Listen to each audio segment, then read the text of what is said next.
Sir, at the very outset, I would like to thank all the honorable members who have participated in this budget debate and have given their very important and valuable suggestions.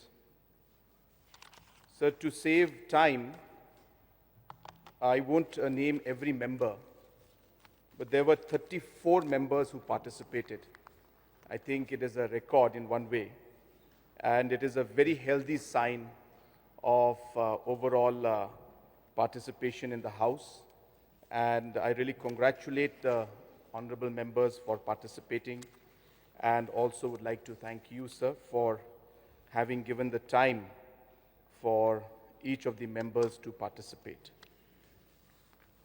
Sir, having said that, as you could make out from the speech that was given by the different members, that there were a lot of individual issues pertaining to their constituency, and of course some which were generic in nature. And therefore, for me to go into each of the details of every member's concern, though desirable, may not be possible, because there was a large number, and I was just calculating. Last time we had about 22 members participated, and it took me 3 hours 45 minutes to reply. If I were to reply to all 34 today, I think, sir, you would have to provide dinner for us tonight, sir. So let me assure the members, sir, that I will personally look into all the aspects. I have also noted down most of the points. And of course, sir, my team has noted down all the points that are there. And all the concerned departments will be informed about all those aspects. Could I have the presentation, please?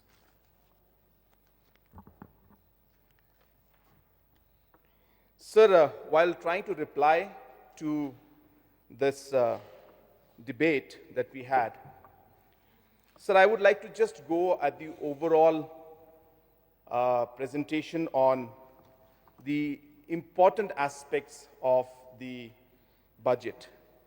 And what I would try to do during my reply, sir, is to connect what the honorable members have mentioned to the larger vision and goal that we have as a government, and to be able to again connect the departments on how we will move forward in the different departments to achieve that goal and overcome the different challenges that we may have as a government, which a lot of members have mentioned a couple of times. So through my reply, I will try to focus on two main themes. First theme, sir, of course, is the larger purpose-driven and thematic-driven development program and implementation, rather than scheme-based implementation. And number two, sir, I would focus on the employment generation through the different activities that we have. Sir, in this first slide, if you look at this, a large number of members have mentioned about the $10 billion economy.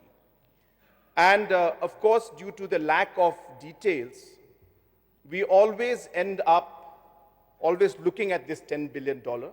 And that's really what the purpose also is, that there should be one target that drives our entire purpose, but there are multiple aspects connected to that one particular goal that we are trying to achieve.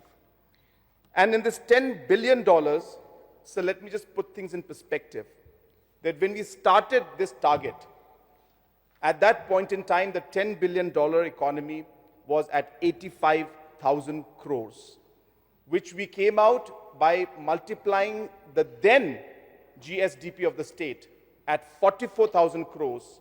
And it is said that we will aspire, or 42,000 crores roughly, we will aspire to double it, and that is how our 84 85,000 crores, which is a $10 billion came in. So if you look at this chart, I think this is one of the most important charts to look at. And what we're trying to connect, sir, that while we talk of $10 billion, it is not just a number. It is not just about the money of this $10 billion and the GSDP growing to it. There is a very large purpose behind this $10 billion. And it is linked to the 10 opportunities that we perceive and the 10 commitments that we would like to make. On top, the 10 points that are there are the 10 opportunities. By that we mean the areas which we feel that government should invest so that opportunities come out. And the 10 below are the commitments in terms of what is it that we want to deliver. And these guiding principles of 10 opportunities and 10 commitments is what makes this budget and this entire Vision 10 document complete. So while we look at $10 billion, which is 85,000 crores at that point in time, it comes along with 10 investments, 10 opportunities and 10 commitments. And without going detail into all of that, I'll just mention one or two. As I said, sir, in terms of opportunities, we feel there's a huge opportunity when it comes to private sector investment. And so we have made programs, policies based on that opportunity. We feel there's a huge opportunity in entrepreneurship and skilling. And therefore, the programs that you saw in the budget was linked to the entrepreneurship and skilling. And the activities we've been doing in the past is again linked to this. Similarly, the urban transformation. We strongly feel that Shillong is ready for urban transformation, new Shillong township, which is an opportunity which will unlock large amount of further opportunities for the state and for the people. So on and so forth, there are these 10 areas of opportunities that we feel that we should be looking at.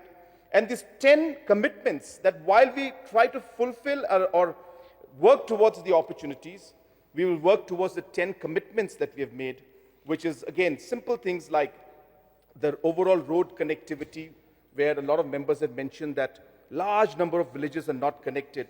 We're going to work towards this improved connectivity. We're going to work towards ensuring that housing is given to all. And that is what has driven the PMAY houses in the last 1 year. And we were able to achieve 130,000. And this year, again, we are targeting another 1 lakh houses. Similarly, affordable health care for all, reliable and quality water power. So these are commitments that we are making because the growth story of the $10 billion economy will be worked along with the 10 commitments that we make. And this is something, sir, I wish to share with the House so that everybody feels involved with the entire target of achieving the $10 billion economy. Next. So if you look at this particular slide, it again shows the commitment of this government in terms of what we have been doing. Now, sir, we can look at these numbers and clearly see that it's not just about the goals that we have set in this particular document that we have, which is the budget speech, but we are already working towards achieving these goals. And there is already a momentum that has taken place. So if you look at the size of the budget alone, in 2017-18, we had a 9,858 crore budget. And in 2024-25, we presented a 27,000 crore budget. If you look at investments from externally aided projects, we had 2,502 crores in 2017-18, and today that has gone 3 times to 7,427 crores.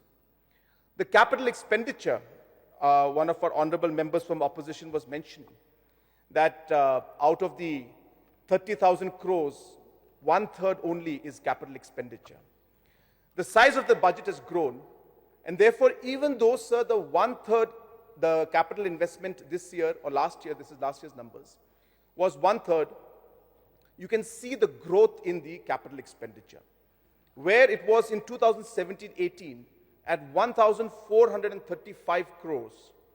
The size of the capital expenditure has jumped up to 9,447 crores and crossing 10,000 crores in this financial year. So to answer and reply to large part of what the opposition member had mentioned, that yes, sir, we desire to increase it more and more, but this number and this chart reflects the kind of work that is already happening and the fact that the capital expenditure has gone up from 1,400 to, that is 1,400 crores, to today at 9,447. State's own resources, which was at 1,817 at the beginning of the term, first term of this government, today we have crossed 4,000 crores. And similarly, so on and so forth, even I'll go straight to the last number, which is the PMAY, where we had 140 crores in terms of PMAY investment or expenditure in 2017-18. But today, last year, in fact, we had an expenditure of 1,446 crores. So this is the kind of direction that we're moving towards. This is the momentum that we have gained, and we will continue to maintain this momentum in the coming 3 years. Next. Sir, I'll just give some examples from the different sectors that we have. And let me start with the tourism sector. And sir, just for, of course, the knowledge of some of the members, on the right side, so you can see some of the designs. The first one is the Tribal Heritage Center at Mandalgiri. The second one is the Rain and Bamboo Experience Center in Mawsyngram, which Honorable Member for Mawsyngram very proudly had mentioned that day in his speech. And so these are real projects which are in the pipeline. Funding for these projects has already been tied up. This project, work for this project, will start in this coming year itself. That is the calendar year. Now, so if you look at the numbers of tourist footfall, we had about 12 lakh tourists in 2018. We expect 16 lakhs. Now that we have going to receive 16 lakhs this year, and we target to have 21 lakhs, that is 2 million tourists by 2028. And if you look at these numbers, this goes in line with the investments that we are making, with the aspect of the airport which we are trying to open up. Open up means expand, so that larger aircrafts can come in. It goes in line with 4 to 5 more 5-star hotels that are coming up. It goes in line with the 2,000 homestays that we plan to construct. It goes with the different investments in terms of the locations which we're trying to build up. And if you look at these numbers, we have calculated among ourselves, I didn't bring out the details out here, that based on this, we should be able to create direct employments in terms of the hotels, in terms of the restaurants, the homestays, the different travel agents, the different drivers and taxis, so on and so forth. We expect that we will have at least a minimum of 21,400 direct employment, and direct and indirect employment put together at about 59,919. So why I'm showing you this sector and the way we're doing calculations is again to give the comfort to the House that these are not numbers that we have, or these are not figures, or this is not a document that has just come up because we want to just, give a very large vision without doing our homework. We have gone into every aspect of the calculations and worked out the different employment opportunities that are there for our people through the investments that we make in tourism. So as I mentioned, sir, we have the opportunities and tourism, art and culture and heritage is one of them. And with investment of close to 3,000 crores in this sector, even more, sir, because some of them have already been done, we will be able to create and unlock close to about 60,000 direct and indirect employment in the tourism sector alone.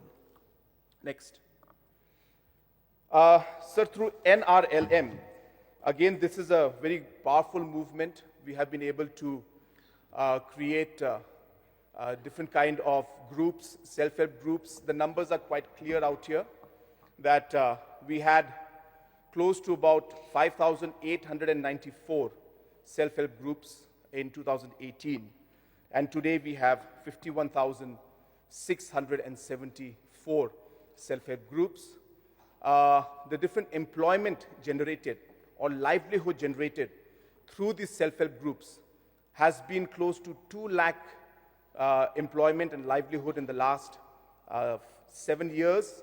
And we expect that we will be able to double that in the next 3 years, because now the hard work of actually creating the institutional system was time consuming. But now that this institutional system is already set up with 51,000 self-help groups, now the question of only exponentially growing it and giving them full support.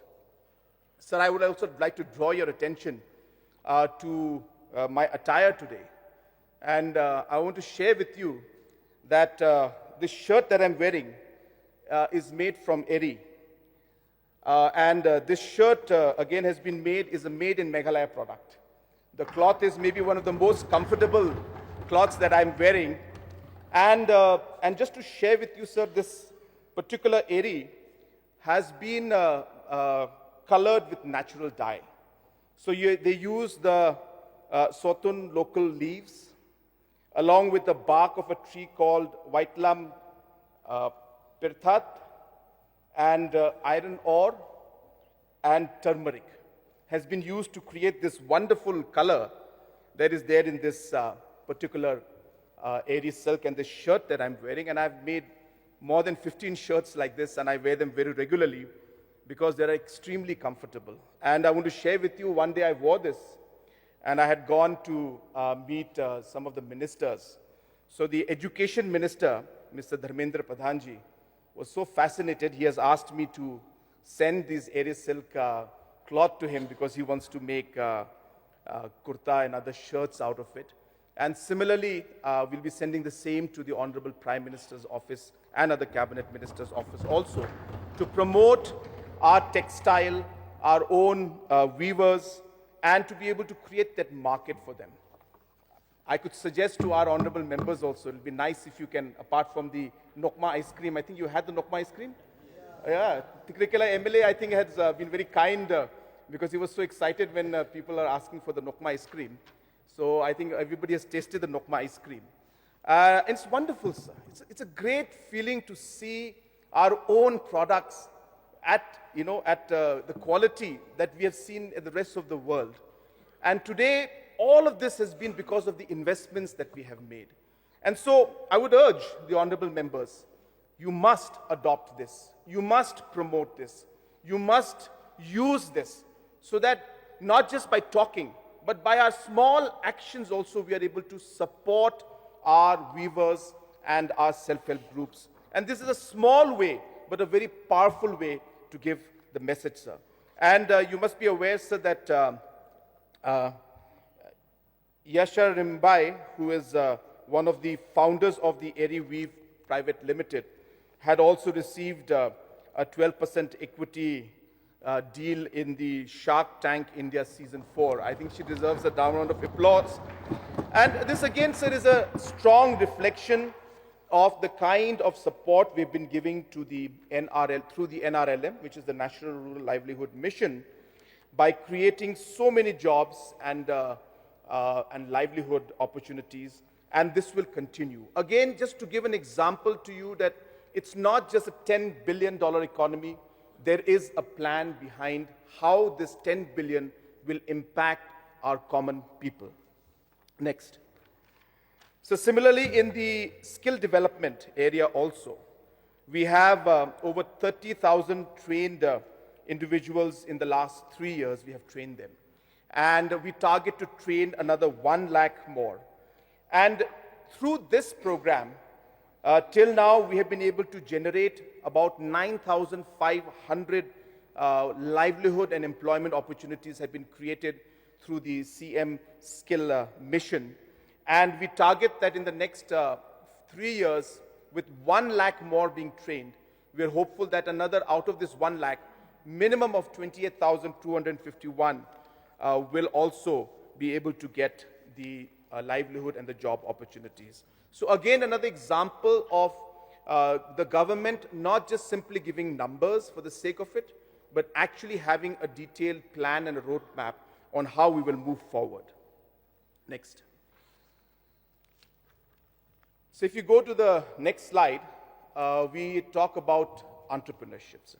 Again, a very, very important sector for us, because we strongly feel that it is only through the private sector and through entrepreneurship we'll be able to move forward. I'll just give you a glimpse of what's happening through maybe just one or two of the programs. First one says CM Elevate. We have targeted, till now we have achieved 2,847. And out of these 284 people who have been supported, they've created another 3,975 jobs have been created through the intervention of CM Elevate. And we target that in the next 3 years, we intend to create a minimum of another 10,000 jobs and livelihood through the CM Elevate program. Similarly, sir, through the Prime program, which is also another entrepreneurship focused program, we are expecting to generate another 10,000 jobs through this program by supporting many more different local entrepreneurs that we have. And so if you just look at the numbers on the right side, you will see this chart of how the different number of beneficiaries and the subsidy that we have given, sir. So if you look at this entire amount of number of beneficiaries, 87 when it comes to the warehouse scheme.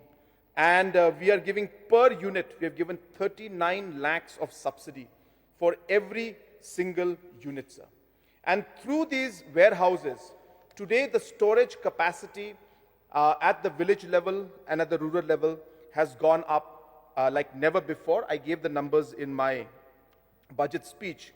But again, sir, this is again a clear example of how CM Elevate is directly impacting the overall employment opportunities at the grassroots.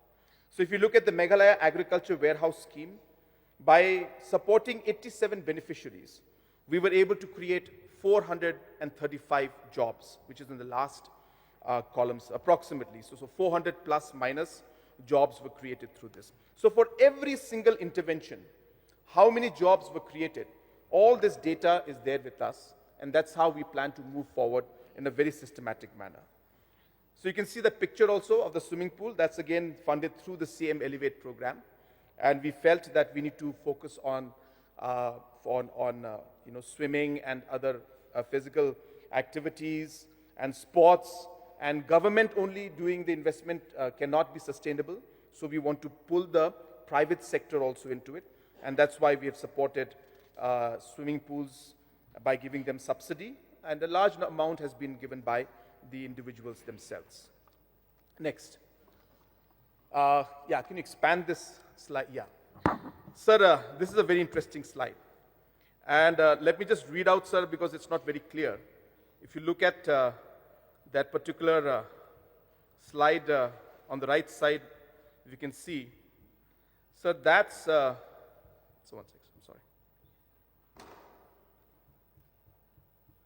So the slide where we are seeing our traditional khasi dress, the individual that is there on the right side, just take it to the right. So this is a movie that has been funded by the Meghalaya Tourism and the Meghalayan Age. And just go down.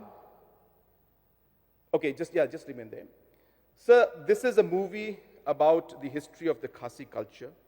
One glimpse of it, one part of it. And it's called The Blood and the Border. And this film represents the culmination of a trilogy of films by Wanprang Dingdo, a Khasi filmmaker. And this trilogy undertakes a comprehensive re-examination of Khasi society in the Northeast. Now, so if you can just come down below. So you'll be happy to know that this movie will be screening in London on the 14th of March, which is a few days from now, in Portland Hall. So this is the kind of exposure and support that Meghalayan Age Limited and the tourism department is doing, not just for One Crown, but there are many, many other filmmakers who we are financially supporting today, so that we are able to bring out our history, document the different cultures. So as I mentioned earlier, so it's not about just talking about it. These are real actions that we are showing. It takes time. So the script of this particular movie took almost 2 to 3 years to make. So though we knew about it, we didn't talk about it that time because we were not ready to talk about it. So rather than just talking about it, we thought we'd just show this slide to you. So this is what's happening, sir. So like that, there are many filmmakers whom we are supporting. And I'm very proud, though we will not be there on 14th to see this movie being screened. I wish I could be there. It would be such a proud moment for me, and I'm sure if some of us could go. But nonetheless, sir, it's a proud moment for us as Meghalayans to see that our culture and the history of our people will be showcased in London. Sir, similarly in this slide, if you can see the numbers, we've been talking a lot about the different shows and programs that we have. And some people have criticized, saying that we have got concerts where we bring artists from outside and we make them and we pay them. So these are necessary investments that we need to do. That is how the concert economy works. We need a USP or a particular artist to be the attraction to come in, and the overall ecosystem in the music industry grows. So it's a process. So one cannot look at this show and say that, well, why are we paying this? Because it's part of a larger goal, sir. But if it was the only thing we were doing, then yes, sir, the picture and the strategy would not be complete. But what is happening, if you look at the background, so there's a very popular program called MGMP, Meghalaya Grassroots Music Program. A program, sir, I started because I was telling some of the youngsters in a joking manner that I also used to have long hair. I also used to play the guitar. And I used to really wish I could play in some tourist location and somebody would call us and support us, even if there's no money involved. It's just a passion for us. And that memory reminded me of something that I should do to promote our youngsters. So today, through MGMP, we support 3,617 of our local artists. In the last 3 years, they have performed, sir, over 7,261 shows have been performed by these artists all over the state. And we have paid 17.5 crores to each, not each of them, but total. We have paid 17.5 crores to our own artists. Artists who could never imagine that they will be supported like this are today being given this money. And let me assure the House and assure them and assure many other artists. So if you can see, our target is to reach 43,800. I feel there is much more potential in this. So the second column at the second row, 43,800 youths we would like to bring into this and support. And even if it means doubling or tripling this budget, I strongly feel that it is worth doing it, sir. Similarly, if you look at Hello Meghalaya today, sir, again, this is a platform where our own boys and girls today are getting an opportunity to put up the content they create in Khasi, in Garo, and in Panar content. And government is paying them, government is supporting them, and the world is being able to watch the talent that they have in creating these contents. So today, as I said, there are 450 artists who are supported. It has become a very popular platform, the only OTT platform to be run by a state government, and we will do our best to further promote and to further create opportunities. So why I put this here is again to share with you that music and art and culture and movie making, it's not about just entertainment, but actually we can create an economy out of it. We can actually create jobs out of it. And we have shown it with the example on the screen that jobs have been created, will be created, and we must continue to invest in this sector because there is a natural talent and a competitive advantage that we as a state and a youth have in this line. Next. So again, going ahead with the theme of employment, because as I said, it is at the crux of everything that we're doing. Now I've shown to you, sir, how in the music sector we have created jobs, how in the NRLM sector we have created jobs, how in the skill development we're creating jobs, in the tourism sector, in the IT sector, sir. Again, a very, very interesting information that I want to share with you, that the current Shillong Tech Park, which has been completed and running, is at the moment currently employing over 1,500 boys and girls of ours, our own boys and girls directly, and indirectly through the support system that is there, whether it's the transport, whether it's the support staff, whether it is the food, so on and so forth.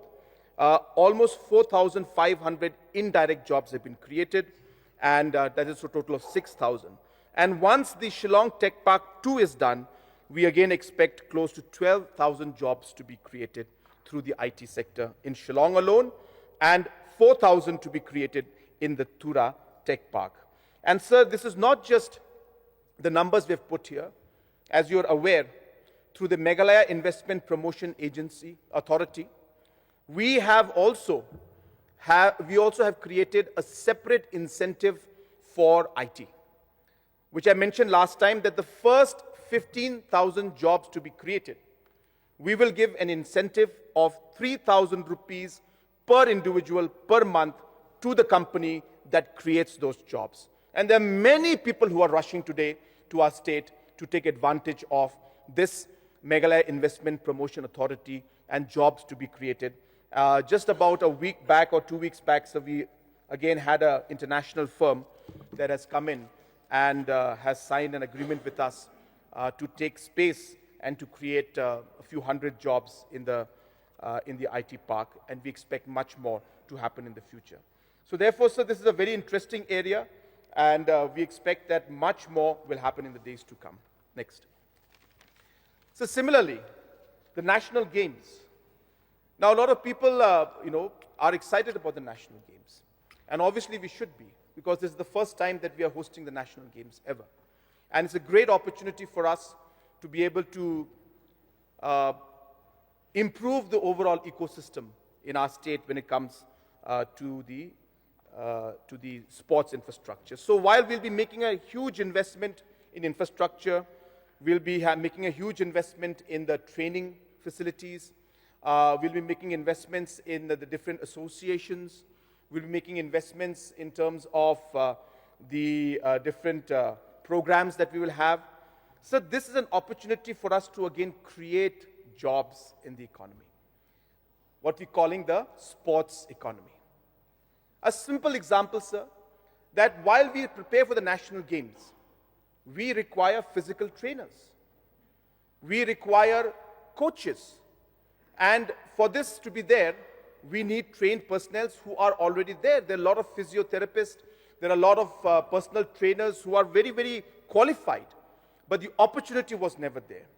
So we will convert this particular event into an opportunity to create jobs for our people. And not just in terms of the long-term jobs we will have in terms of the coaches, but also different business opportunities, because this is going to be a very large event. And therefore, we will require different suppliers, different kind of individuals, different entrepreneurs to supply and to work with us in the services to be provided during the national games, which will further create livelihood and job opportunities. And we expect, sir, that at least about 15,000 personnel will benefit directly and indirectly through the national games. Next. Sir, similarly in agriculture. And agriculture, in fact, is the largest sector for us because that's where the maximum number of people are involved. And again, sir, it's not that we are just looking at agriculture and saying that, we should support our farmers and just saying that agriculture and high-value horticulture should be promoted. We have a plan behind that also. And if you look at this mission mode programs that we have, these are exactly driven by the targets that we have created for agriculture. So we have put a target in front of us, and we have said, okay, now how do we reach this target? Now, to be able to reach this target, we realized we need to go for a mission mode program. It is only after the mission mode program in turmeric, we were able to increase our turmeric production by more than 15 times. It was at 1,000 metric tons. Today, we have crossed 15,000 metric tons. We started processing the different turmeric, the Lakadong turmeric, and today are exporting it to international markets. So mission mode interventions has been very critical. The food processing value chain development, again, I've shown examples. We, in fact, only brought the Nokma ice cream today.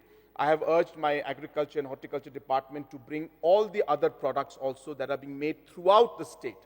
So whether it's Lakadong, whether it is cashew nuts, whether it is chips, whether it's juice, whatever is being produced, I urge the department that please bring the products and share it with our honorable members. It's not about giving the products to them, but it's about them seeing what is happening at the ground level. It'll really make them feel that really things are moving forward. So again, CM Farm Plus is again a program where we are supporting with inputs for area expansion. That's again a very big project. CM Assure is a program again that came up after engagement with the honorable MLAs from Mokundru, honorable MLAs from other constituencies, who expressed the need for some kind of a system of market intervention, and hence we came out with the CM Assure program. And of course, support for insurance, irrigation, and KCC borrowers. Next. So this is an example of the CM Farm Plus. What do we do? And in fact, in the last 3 to 4 years, in the coming 3 to 4 years, we intend to increase, and our target in each of these products has been mentioned out here, that we intend to create this much of hectare and increase in the production of these particular items. And this target, of course, will then allow us to then provide the seeds and the training to the farmers to achieve these goals, and obviously the financial investments to achieve these goals.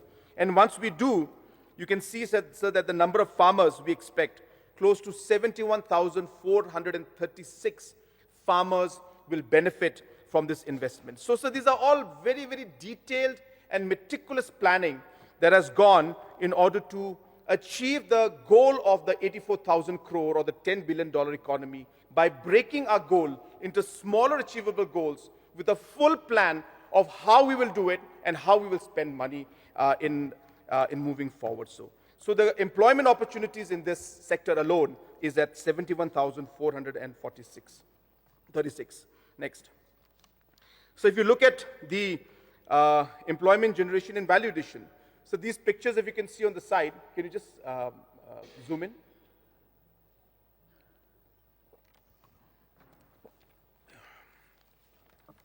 Yes, sir. So these are real pictures. These are not, made up. This is the actual factory. And this one is in Babadam. I'm sure, sir, you know where this is. Sir? I'm sure you know where this one in Babadam, sir. The one on top. Yeah, this one, sir. It's in your constituency, sir. So, I can't make out from top, but yeah. So this is in your constituency, sir. The bottom one is in the constituency of our education minister. And these are real processing plants. This is where the Awang chips is made. I don't have the picture of the factory where the Nokma ice cream is being made, but there are other products. If you just go up again, this plant on top is where other cashew nut products and so many other products are made. But coming to the slide, sir, okay, now come back, is so that through these activities of value addition, which number one gives a value to the product of the farmers. That's the number one part. These products are perishable, but by ensuring that we add value, we are able to provide a better price to the farmers because their products don't perish then. They don't have to worry about selling them on time or at low prices because there is an option now. Can it 100% remove the problem? Maybe not, but it is hugely impacting the price in the market.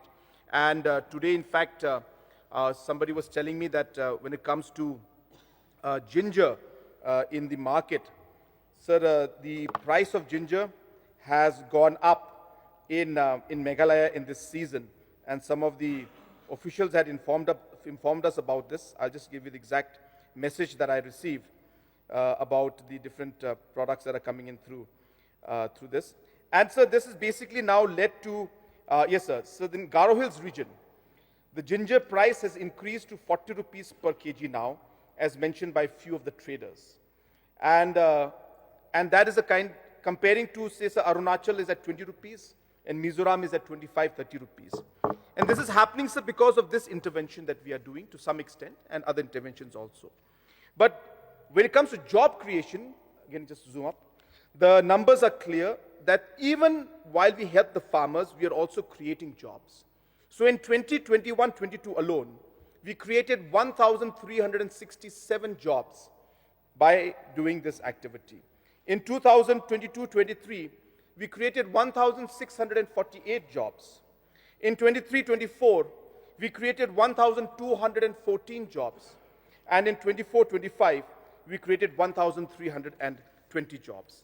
And so if you go next slide. And if you look at this, sir, with the basis of the CM Farm Plus and the interventions in the value addition, this is what we expect that we should be able to do. So the area expansion, sir, we expect that we should be able to have 75,000 jobs in this. And through the value addition, we expect that in the next 3 years, we can create another 22,196 jobs. Through market linkages, about 8,000. Through allied sectors, 65,168. So we are targeting that through all these interventions that we're doing and the smaller targets that we've created, through the overall agri and allied sector, we should be able to create 1,71,300 jobs.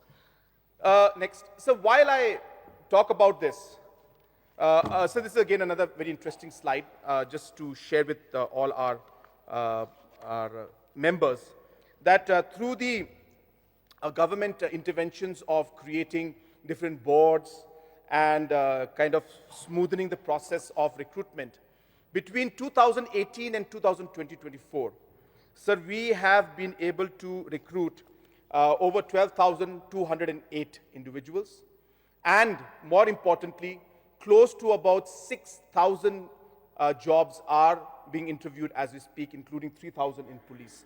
So we'll be looking at almost close to, in the next 1 year, put together, we're looking at almost saturating all the vacancies that were there in the state government for multiple reasons. I don't want to go into why the vacancies were there. There were a lot of problems we had, but we've managed to now streamline, and we'll be looking at close to figure of, if not 18, let me be conservative, 15,000 plus we should be able to cover in the next a year or so. And of course, sir, just to share regarding the minimum wage also, that our minimum wage for unskilled is at 525. So this is the 4th highest in the country. So we are giving a reasonable amount to our unskilled laborers and unskilled manpower. The highly skilled, again, is at 645, which again is the 5th highest in the country. Next. Yeah, so this is basically the nutshell and summary of what I gave in the last 15 minutes or 20 minutes or 30 minutes. That this is the kind of breakup that we expect based on the different sectors. Now, I didn't go into all the sectors, sir, because it would take a lot of time. But I guess the House has an idea of where we are moving forward and how we're moving forward, of how this budget and this entire program that we have, the entire investment we're making, the entire vision of an 85,000 crore economy is tied down to smaller goals and targets sector-wise, has then been broken down into achievable goals in all the different areas to create this kind of employment. So if you remember, sir, last, I think a year back or 2 years back, I had mentioned 5 lakh job opportunities will be created. And it is on the basis of this analysis and detail that we have come out with these numbers. Of course, sir, I go with the caveat. I'm not saying that these are perfect numbers. These are aspirations. These are targets. And we hope that we'll be able to achieve much more than this. We will face challenges along the way. I'm not saying that this will be perfect, sir. In some areas, we may actually be doing much more better than this. But at least we have a plan. We have a target. We have a goal. And we have a path ahead of us on how we will go ahead and achieve these targets. Sir, I just want to just give a glimpse of the next slide. So this is the new Shillong. Now, sir, this is important. If we can just zoom into the Unity Mall. Just to give a flavor, sir, to our members about how this design happened. So again, this is most probably one of the best designs unofficially mentioned to me by the concerned ministers in the center. They were highly happy and impressed with the design that we had, doing it in a much more traditional manner and not with just simply concrete and bricks and cement, but giving it a very, very kind of a traditional touch to it. Of course, the architectural designs have been taken from different areas. But just to share, sir, that this was done with a lot of expertise, and we were one of the first states to submit the proposal, and obviously we were one of the first states to get the sanction also for this. Already tender has been done, and work is under progress. So similarly, if you look at the new secretariat, and so funding for this project is already done, the Unity Mall. So new secretariat again, we went through multiple processes. We looked at new, old designs, modern designs, sustainable designs, and ultimately, though it was a very difficult choice for us, we went ahead with this particular design because we looked at the next 50 years, 100 years, 150 years that a structure like this would have to sustain. And so keeping the sustainability in mind, this was put in. So the third one is again a very ambitious project. Again, funding for this has already been procured from Government of India, part funding. Again, this has been done because of the implementation of the tourism challenge mode that I had mentioned to you in my last debate, that there was a challenge fund and we were able to submit the projects on time, and among the Northeast states, we are the state that got the highest amount of 200 crores because of, again, the timely proposals and the quality of the proposals that we submitted. So overall, sir, you will see, please shrink it. So overall, you will see that these are the kind of projects that are going on right now, sir. The funding for all of this has already been linked. I don't want to go into details of it, but you can just see the screen. And so we are in the finalization of the projects where we will be getting the tendering will be done for the projects that are in the green and on the right side, sir. So this is the short story of Shillong City. Sir, why are we focusing on the new Shillong City? So as mentioned, sir, while we are doing so many other projects when it comes to skilling, when it comes to tourism, when it comes to farmers, until unless we don't have a robust urban growth, we will face large number of challenges. So we need to ensure that the growth story is spread out across sectors and spread out in every aspect, whether it's agriculture, whether it's tourism, whether it's social sectors, or whether it is the urban infrastructure. And therefore, for Shillong to get decongested, for the growth of the Shillong city to be taking it to the next level, so it is important for us to invest in the new city. Just to share, sir, a nice glimpse, the next slide. So this is a beautiful example of what we're doing. Some members were asking me earlier that what about the road projects?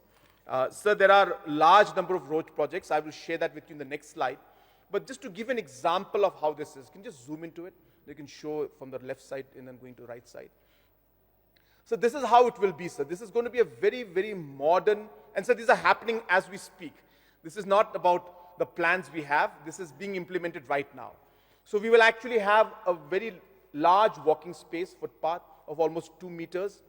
We'll have a 1.8 meter of cycling track, so people can cycle. And we'll have 4 lanes in both sides, so that this becomes a modern city with amenities that can be there for, if not 100 years, but at least the next 50 years to 60 years. We should be able to cater to the needs of the city. I have asked the department that if it's possible, please create further space on the right side so we can have more green space for people to be able to walk. So this is large already, but I wish to make it slightly more broader. with more green space so that we can actually have maybe some flower beds on the side and more beautification. And so about close to 23 kilometers of this road is being constructed in New Shillong as we speak.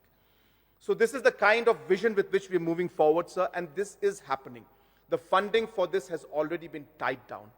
So we're not going to have to look at different sources, whether it's through PM Divine, whether it's through SASKI and other schemes. We are working ahead and moving ahead. So next. So this next slide. This just shows you the roads that are already going on and the roads that we plan to invest in. Again, sir, I don't want to go into details, but you will just zoom into the map. So if you can see, sir, the black ones are the ones that are already the roads. Just go up a bit. Just slide it up a bit. Yeah, yeah. So the black ones are the ongoing projects. So you can see how many of them are there. There are under sanction and conceptual projects. There are few more that is there, which is going to be implemented. Again, funding for all of these have been tied down. So we're going with a very large, again, plan to ensure that the road connectivity between the Shillong, the Shillong city, new administrative city, and the knowledge city is connected.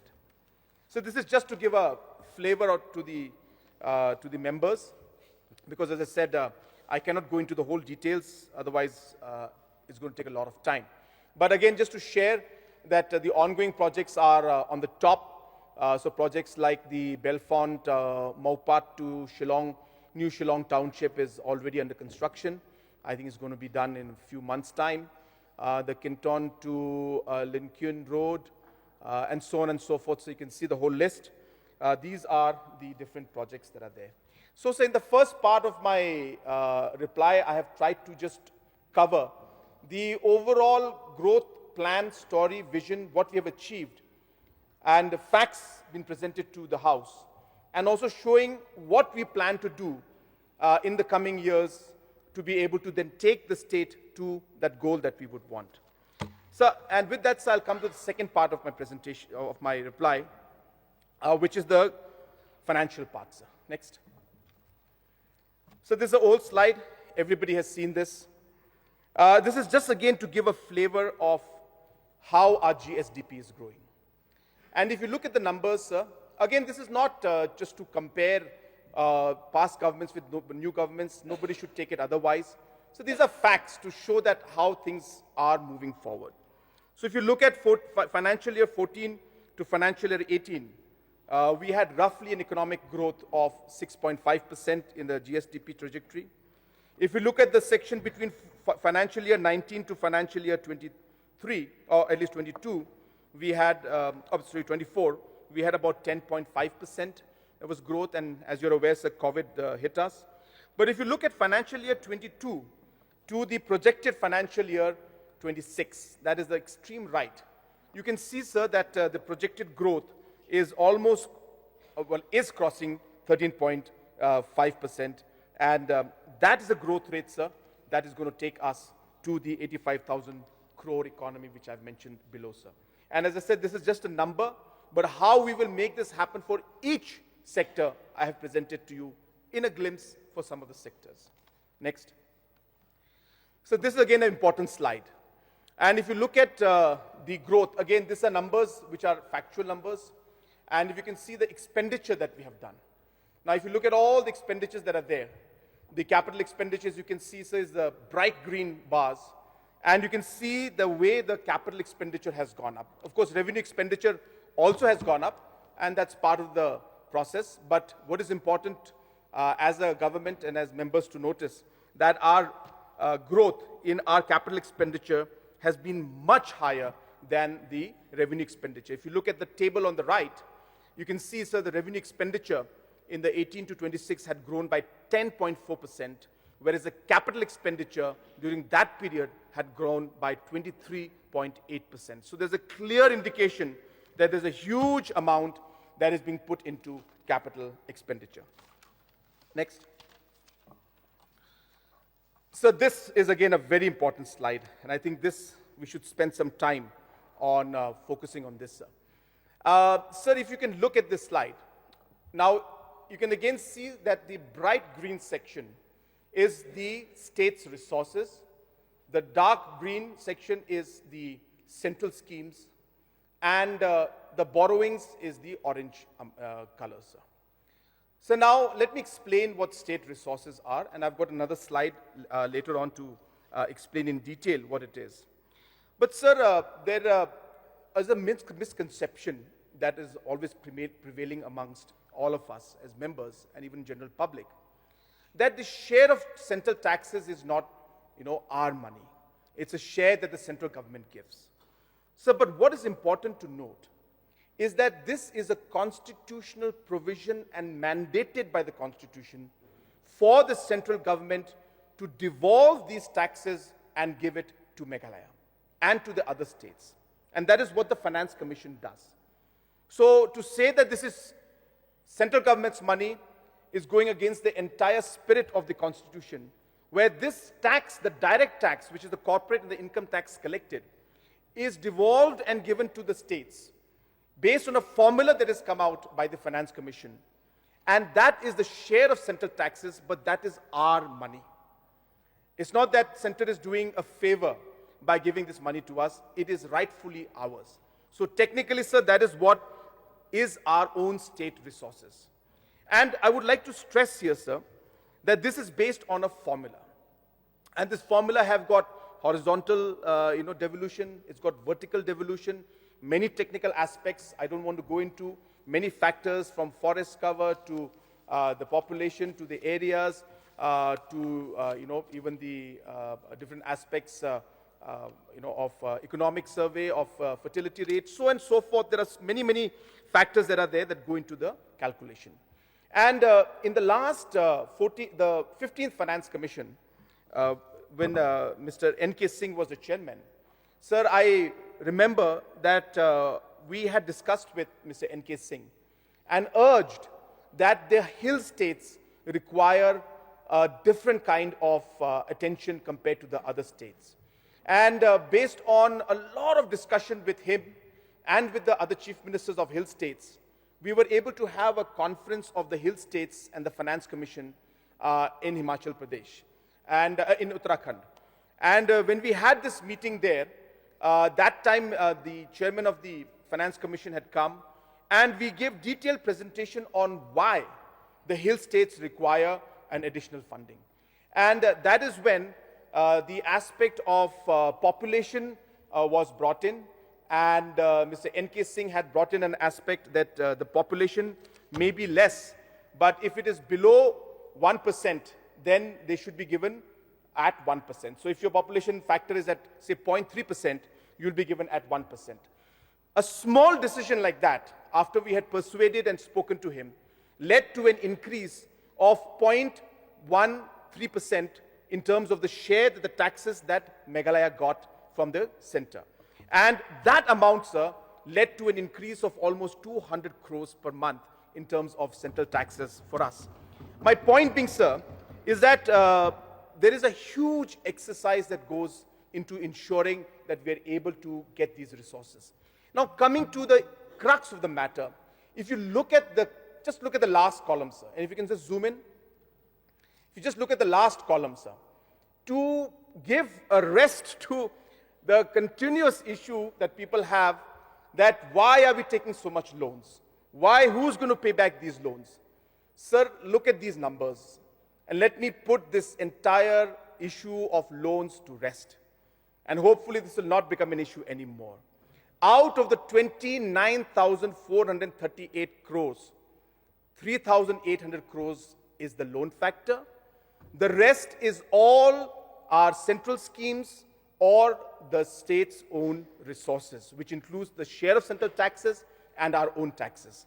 So, sir, this column clearly reflects that we are not funding our entire development on loan. In fact, it is only a small amount. It is 10% of the total amount, which is very much within the permissible rate. So these are actual figures. I'm not making this up. So this is what is very important for everybody to remember, that less than actually 4%, about 11 to 12% is from the borrowed amount, which is again as per the norms that have been laid by by the different agencies, including Government of India, Finance Department, and the Reserve Bank of India. Next again. So this again is to show the breakup of what our state resources are. And again, as I mentioned to you, so if you look at the pie, the state's own taxes, the share of central taxes, the Finance Commission grants, the revenue gap grant, the state's own resources, and other resources that are there, receipts.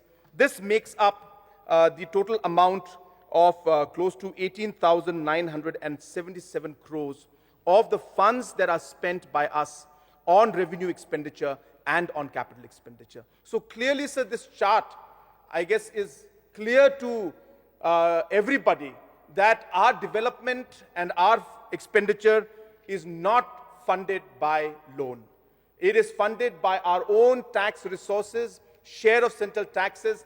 10,910 crores is the share of central taxes, which is our money, which is constitutionally due to us, based on constitutional provisions and based on the devolution made by the Finance Commission. Next. Sir, again a number just to show everybody about the entire concerns of borrowing. And if you look at the national average, sir, in terms of borrowings versus total receipts, the national average is at 19%. That means the borrowings is on top and the total receipts is at the bottom. So the lower the percentage, obviously the better off, the lesser the loan you take. So if you look at the national average, sir, it is 19%. So states like Assam and other states are at 19% of the total borrowings over the receipts. And we are well below that number at 12%, sir. So this is just to give an example to you that we are not dependent on our receipts on borrowings. Our receipts are made up of our own state resources maximum, sir. So again, next. This again, sir, is a similar slide to show the state's resources over the receipts. Again, it's the same numbers, but we're just giving you the percentage. That today, 69% of our own state resources to the total receipts, 69% is from the state's own share, sir. So this is how the numbers are. We are very much at a acceptable number. Next one, sir. Again, this is central resources versus total capital receipts. Again, sir, this is shows the total central resources in terms of centrally sponsored schemes and other schemes, and shows that how much of that compared to the total receipts are there. And obviously the northeastern states and hill states are normally on the higher side, sir, because our share is 90 to 10. So we get 90% and other states get 50-50. So therefore, since the funding is 90-10, so the numbers are higher, which is a good thing. We get more money, sir, from the center. Then again, sir, next slide is again a small example of how all these receipts that we have received. So, sir, if I go back, just go back one slide. One more. Up, up, up, up. One more. So again, sir, if you look at this slide, I want to reiterate. The growth story of Meghalaya has been powered not by borrowings, but by the increase in our own state resources. That is the key, sir.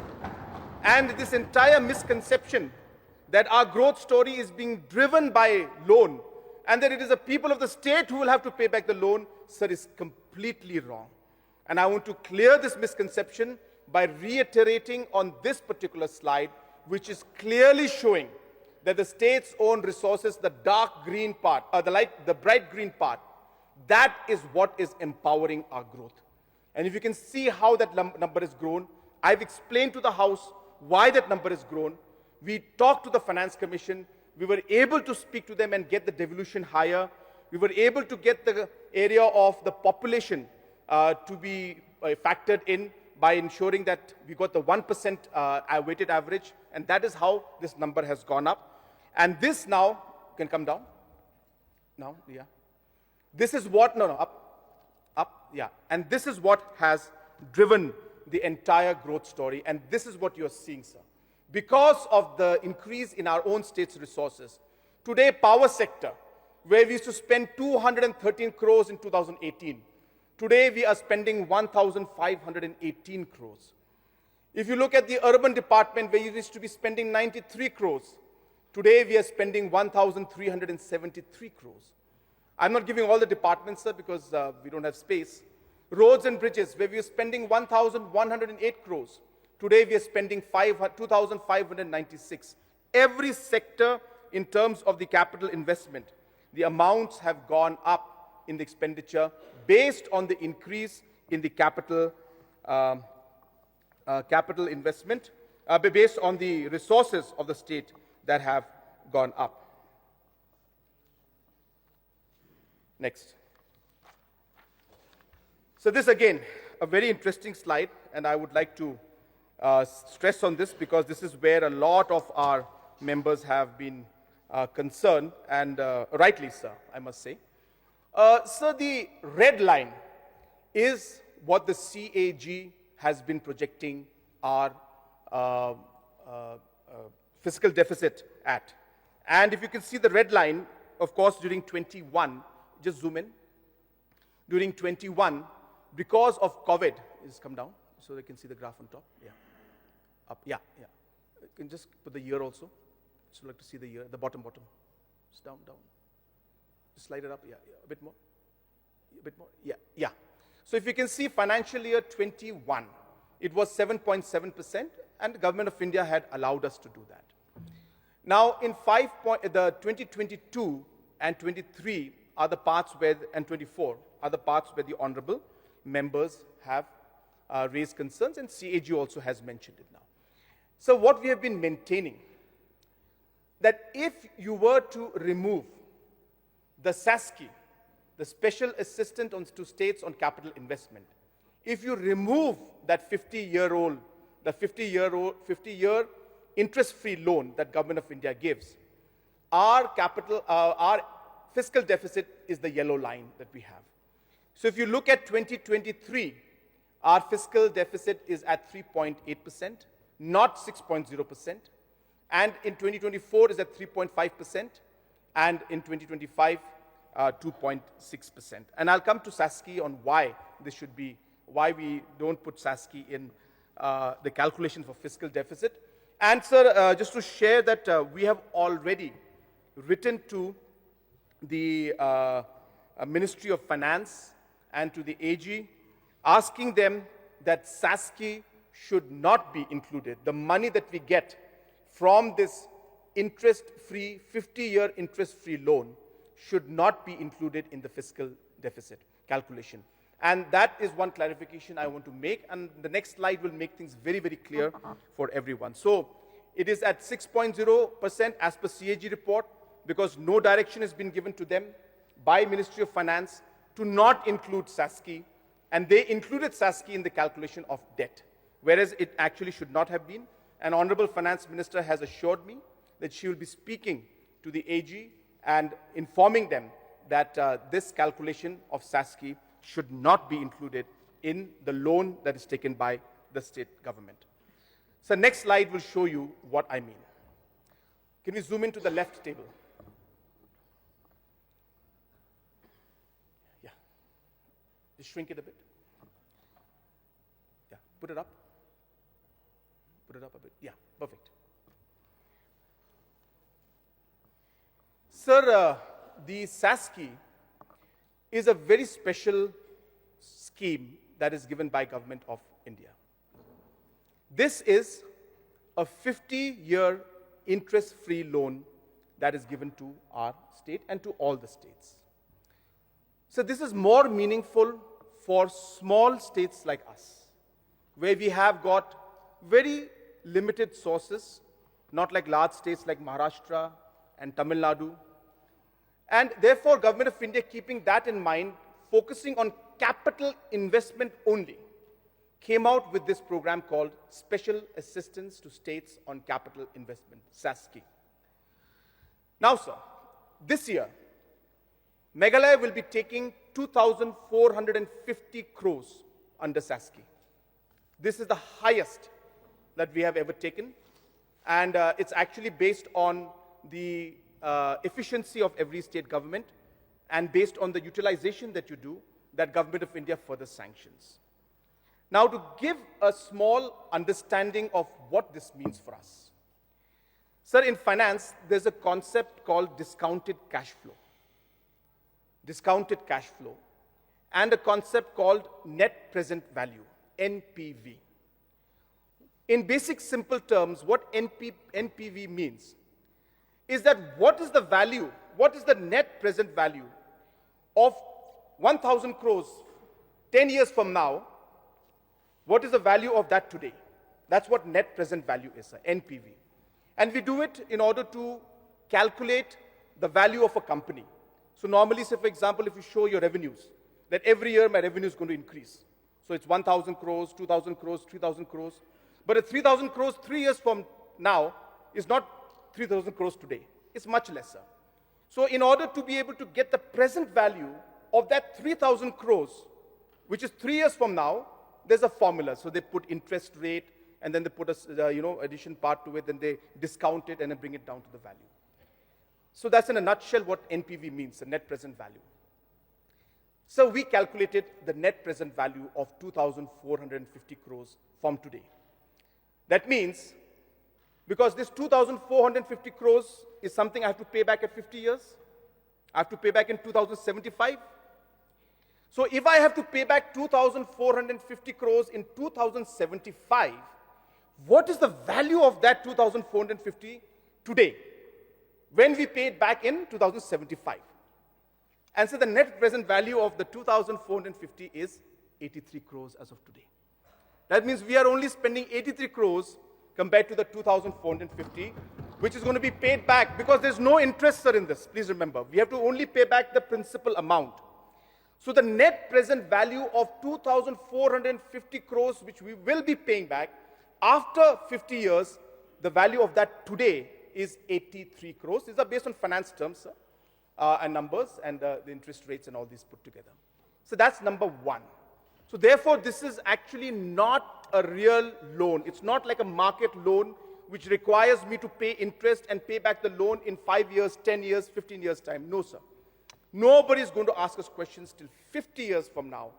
And therefore, if you create the value of that today, it's 83 crores. That is the beauty of this particular scheme. The second beauty of this scheme, sir, is that there is a provision called the Consolidated Sinking Fund. I had mentioned this to you last time also in the House. Based on this, sir, we have to put 0.5% of the different loan components into this Consolidated Sinking Fund.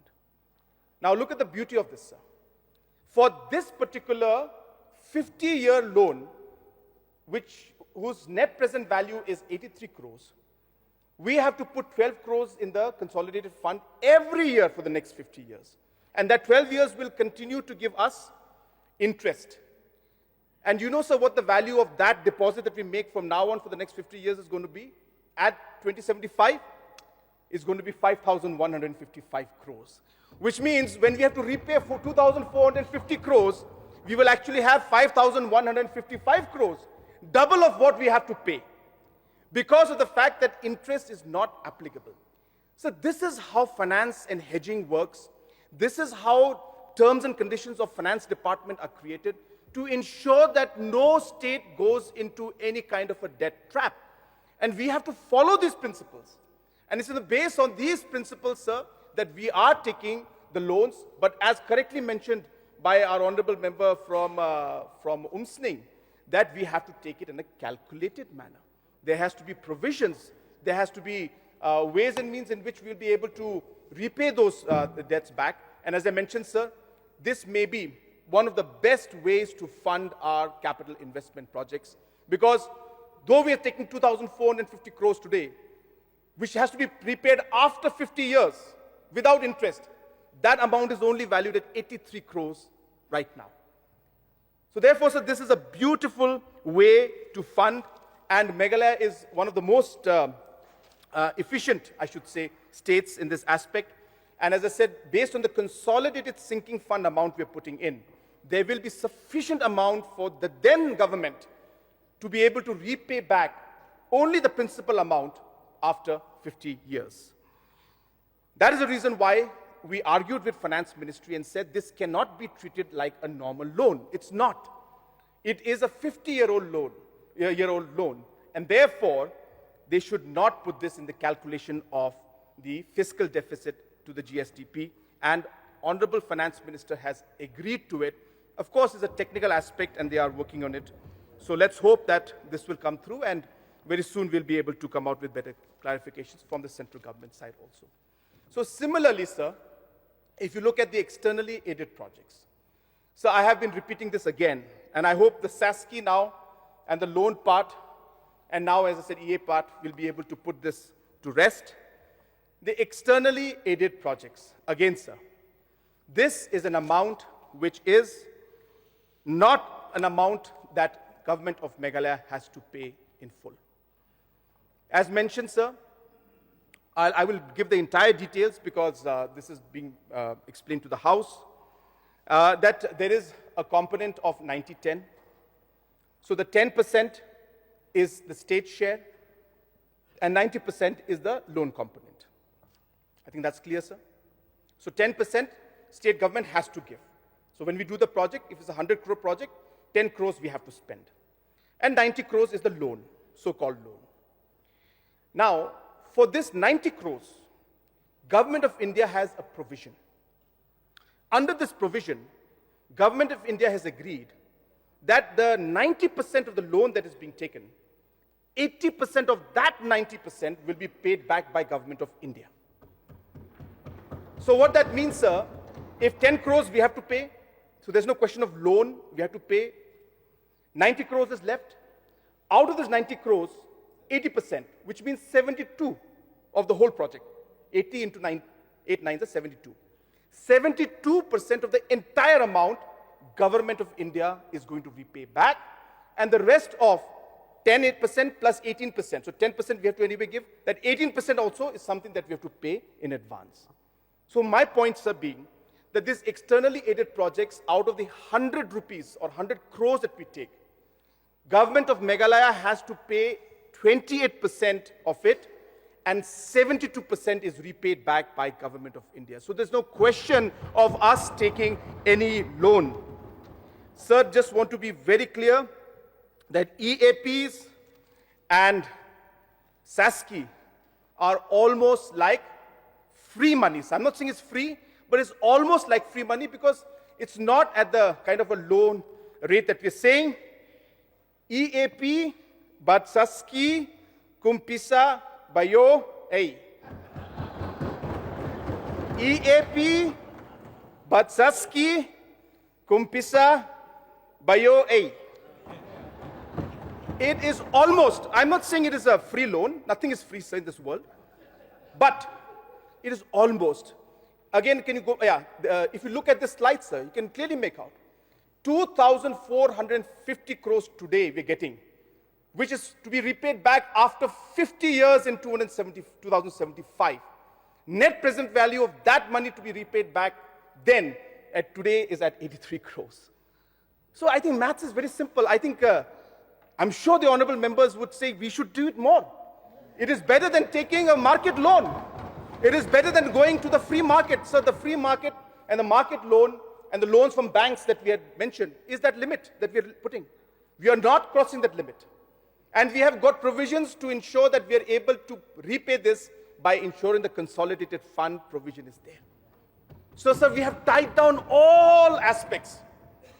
And rest assured, the people of the state and the House should be aware that we are taking all provisions to ensure that Meghalaya will not fall into a debt trap.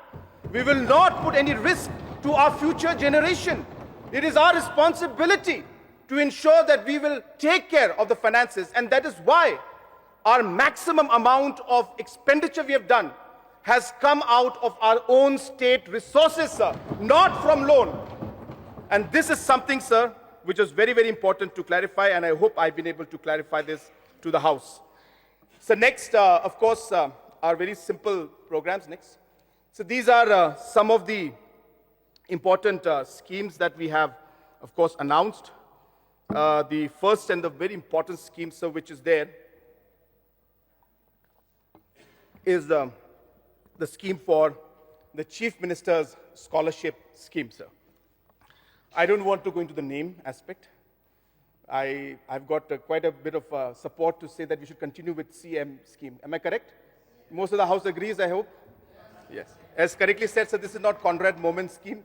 Neither is it Charles Maranga scheme. This is the Chief Minister's scheme, and Chief Minister is the head of the government. And it is most appropriate that we move forward in that line. And that's how even central government, sir, works in that line. Having said that, sir, I want to narrate a small story. Story is very simple. I went for a dinner with my family. And my elder daughter, she's 13 years old. Her name is Amara. And she, while we were having food, she just looked at me, and from nowhere, she said, "Papa, you should give scholarship scheme to children." And I was like taken aback. I said, "Where is this coming from?" He said, "No, I think children are facing a lot of difficulty when it comes to scholarship. You should help them." And you believe it or not, sir, that was the beginning of the thought that let's do something. Though, of course, I explained to her and explained to so many people that there is a problem with scholarship that is coming from central government. I'll take a minute to explain. And the reason, sir, because, and it's not just our state, the whole country faces. And I would like to address the students right now, and I hope you're listening, that these are scholarships that come from Government of India.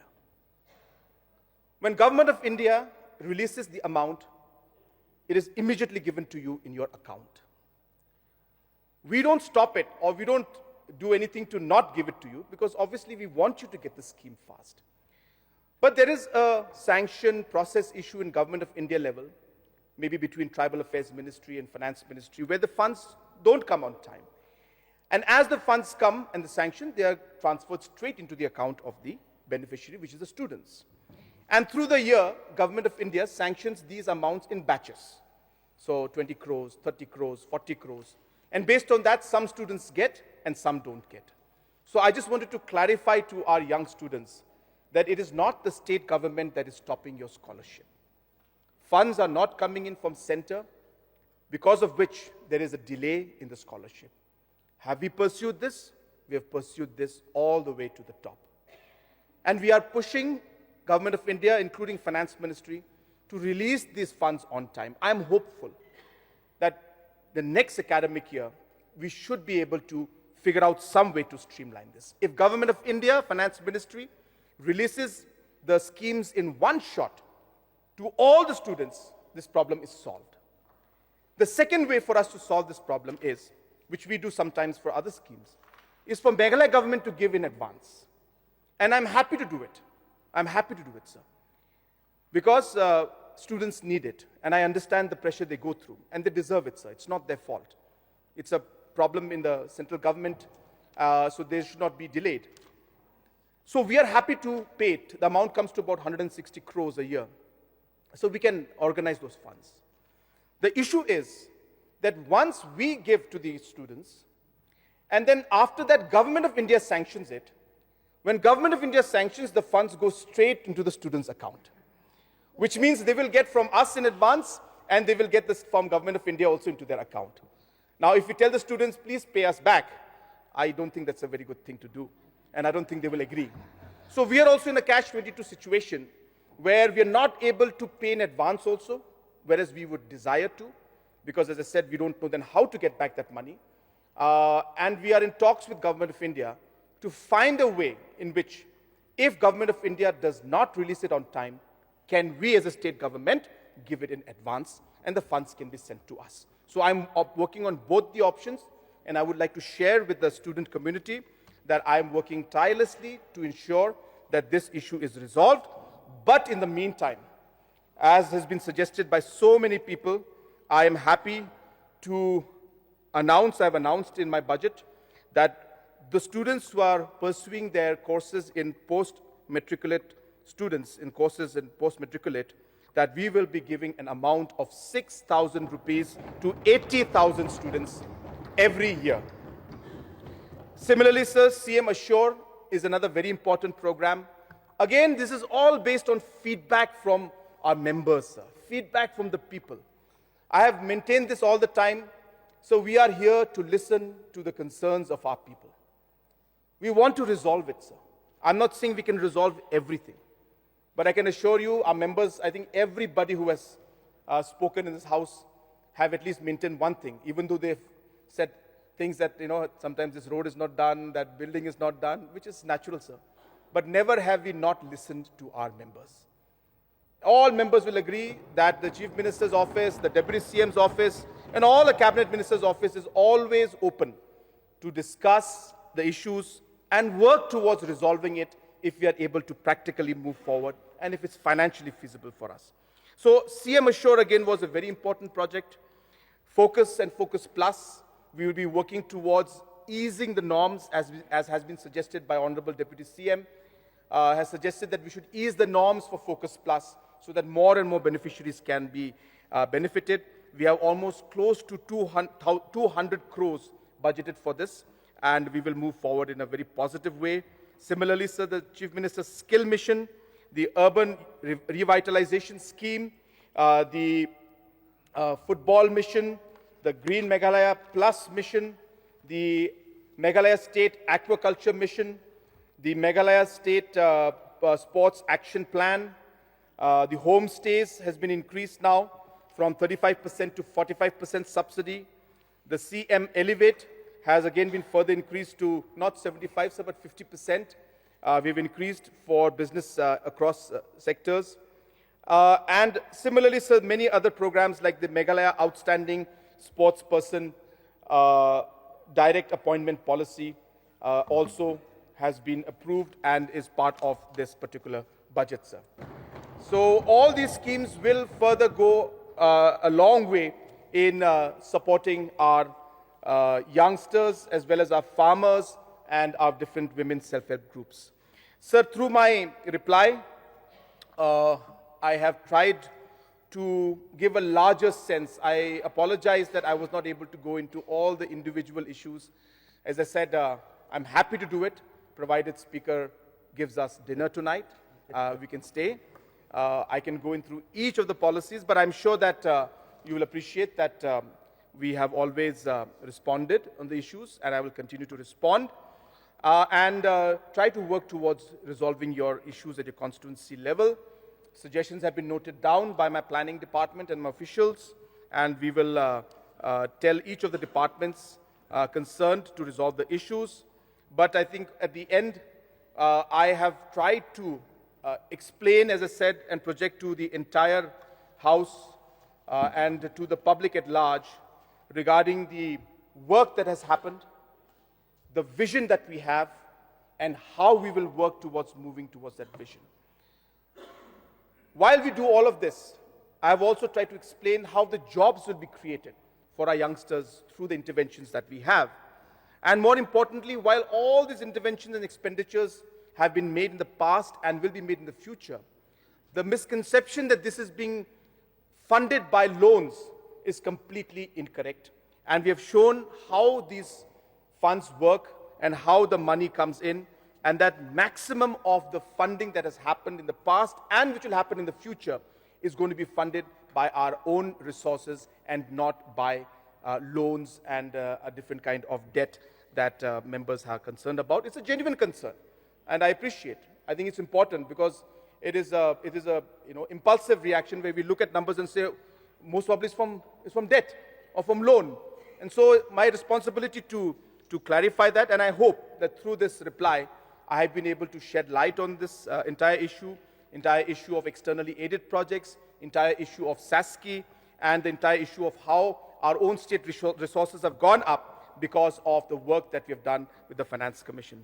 So with these few clarifications and a few words, and I hope that I have been able to address some of the concerns of the members, I once again, sir, present this budget and for the approval and clearance of this August House. Thank you very much, sir. Thank you.